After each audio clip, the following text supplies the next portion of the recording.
298वां दिन पाक कलाम में से पढ़ेंगे ज़बूर 119 उसकी 97वीं आयत से लेकर 104 आयत तक। आह, मैं तेरी शरीयत से कैसी मोहब्बत रखता हूं, मुझे दिन भर उसी का ध्यान रहता है।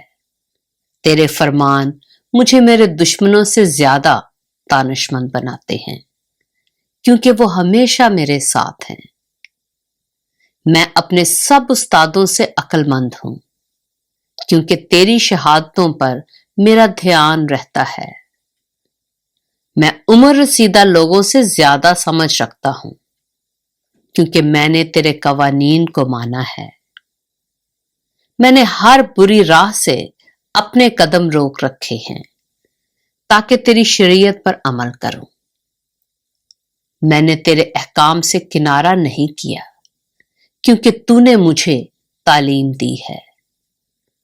तेरी बातें मेरे लिए कैसी शीरीं हैं, वो मेरे मुंह को शहद से भी मीठी मालूम होती हैं। तेरे कवानीन से मुझे फहम हासिल होता है, इसलिए मुझे हर झूठी राह से नफरत है।